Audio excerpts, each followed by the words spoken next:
Hey everybody, good evening. How y'all doing early this morning? I'm doing great. I wanted to just drop a quick video about Emmett Till. I had shared some videos and news coverage, and I just wanted to follow it up with a personal video for me. So let's get into it. Let's start with just some background about Emmett Till. And I'm on the FBI website, and I just want to read what they have about him and his life. So here we go. In the summer of 1955, 14-year-old African-American Emmett Till had gone on vacation from Chicago, Illinois, to visit family in Money, Mississippi. He was shopping at a store owned by Roy and Carolyn Bryant, and someone said he possibly whistled at Mrs. Bryant, a white woman. At some point around August 28th, he was kidnapped, beaten, shot in the head, had a large metal fan tied to his neck with barbed wire, and was thrown into the Tallahatchie River. His body was soon recovered and an investigation was opened. It took fewer than 4 weeks for the case to go to trial. Roy Bryant and his half-brother J.W. Milam were accused of the murder, and an all-white, all-male jury acquitted both of them. No one else was ever indicted or prosecuted for involvement in the kidnapping or murder.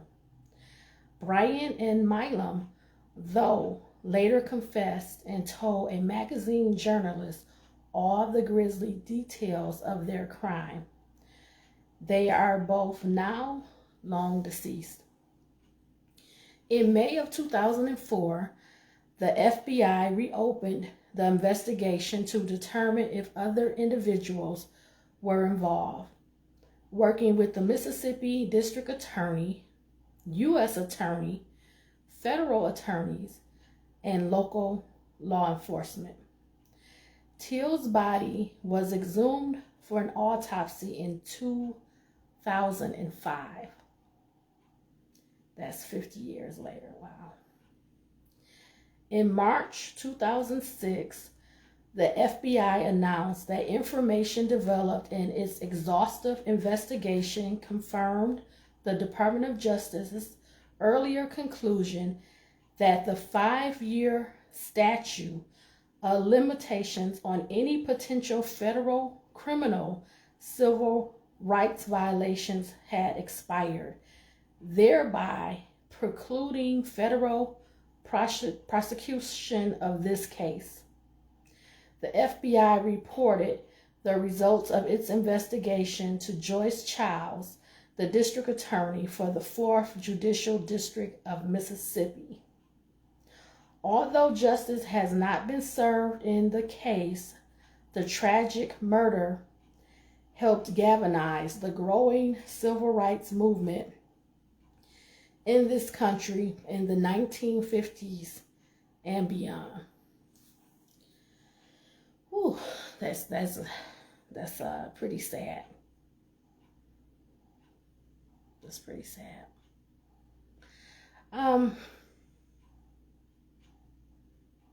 To exhume somebody's body 50 years later, knowing that there's a 5-year statute of limitations for any federal crimes. I guess they turned all information that they discovered, any new information, over to the local police. Definitely justice denied in Emmett Till heinous murder, lynching, torture. I know a lot of people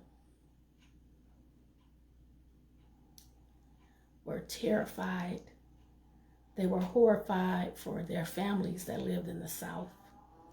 Some of those families moved to the north or sent their children to the north. So a lot of people suffered. This is one of the most striking criminal cases probably in the history of the United States. I know it impacted so many people because of the brutality. So I want to just share a few more things and then I will let you go.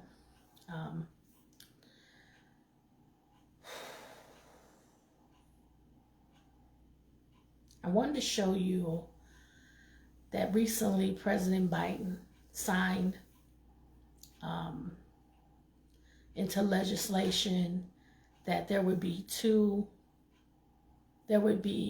in 2 states monuments made for Emmett Till and also his mother, Mamie Till-Mobley.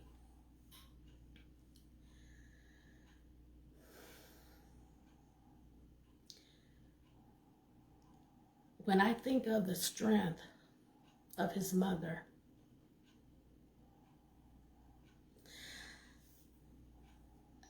I know pictures that were taken, they tried to capture the emotion. But honestly, I can't imagine how difficult of a time that was for her as a mother. And to see her baby, to see her son, after his body was found in the river. And the significance of her revealing to the world and exposing the hatred behind the violence to her son.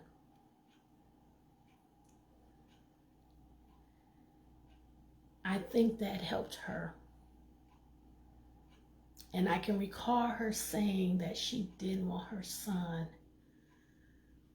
to really be remembered for what happened, but she wanted him to be remembered as a hero because his life mattered. And what happened to him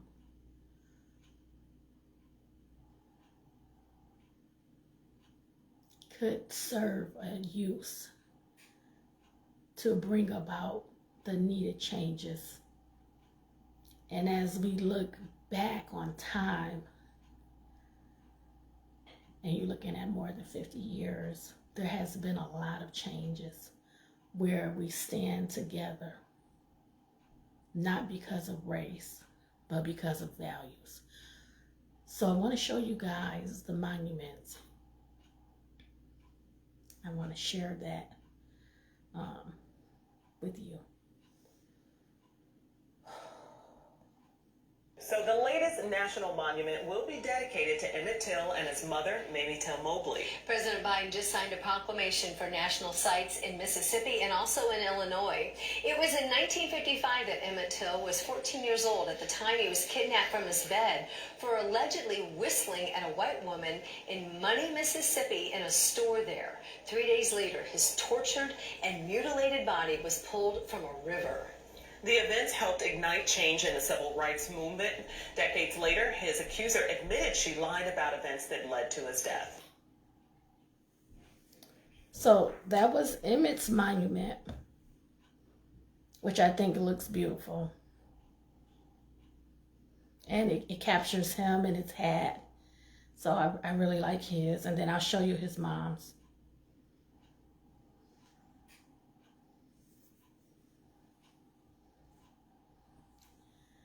After this tragedy, Emmett Till's mom, she went back to school and she became a school teacher. And I'm going to let her words speak for herself. It's about about a 5-minute video, 5 or 6 minutes.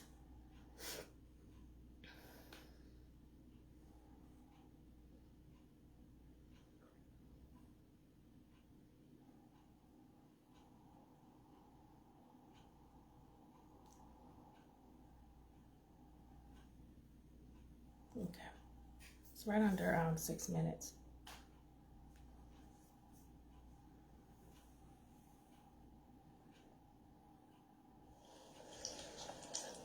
I too give honor to God, who is the source of my strength and the reason for my being. In 1955, when my only child was killed, it seemed that there was nothing for me to live for. I wanted to die. But in the midst of that planning, the Lord spoke to me, and he told me not to spend my time hating the perpetrators of the crime, because they would not even know that I was hating them. And the things that would be released into my body would eventually destroy me. And while I was pondering that statement, another thing came, something was spoken to me, and that something was, I am the ruler of heaven and earth. I see all things. I'm commissioning you to go into the vineyard and work. And what is right, I will pay. And don't forget that vengeance is mine. And a wonderful thing happened to me. It seemed like someone took a giant eraser, and my mind had become a chalkboard, and everything, all memories of Mr. Milam and Mr. Bryant were erased from my thoughts. I was able to go out into the vineyard and work, which I'd been commissioned to do, and that work turned out to be training boys and girls to do Dr. King's speeches. I can truthfully say that for 47 years, I have not wasted any time hating Milam and Bryant. They became inconsequential so far as I was concerned. It was as if they didn't even exist. And since I have had time to think things over, I don't want anyone dead. And even the people that are proven guilty, and these two men did confess of their foul deed, but even so, I do not wish, I don't have the balance of life and death in my hands that was entrusted to God himself. He sends us here, he takes us away. I do know that from time to time I've heard rumors of Milam and Bryant. I know that both of them lost 2 sons each because they were married to 2 women, and those 2 women, their little sons were about the same age, 4 down. And they did not have the pleasure of spending their lives with their sons. And I do know that they thought they were heroes, but when their backers backed up and would not support them, they spent a very miserable life wondering, we are the heroes, and all of a sudden we are nobody. So I'm sure that they paid. They're both deceased now, but I am sure that they paid for their error. But another thing I know, they never confessed repentance. They never regretted what they had done. In fact, in a 3-way conversation with Bryant, he said he would do the same thing over again, and not only to Emmett Till, but to whoever got in his way. So I think I felt sorry for him that he did not have a spiritual life, And I just wonder where he thought he was going to spend eternity, or if he thought he was going to be here forever. Because there's one sentence that you cannot escape, and that is when you go before the judgment seat of God, he will give the verdict. And I am glad that he took hatred out of my heart and had me to go on with my life, speaking whenever someone called on me to speak. And then I went to school, became a teacher, and believe me, when you're dealing with children all day, you have so many problems, or they have so many problems, that you are trying to help them resolve until it doesn't leave time for self-pity or dwelling in the past. You've got to be in the future and jumping ahead as fast as you can to help those that you're trying to take along to higher heights and deeper depths in knowledge and in the fear of God. Thank you. Okay.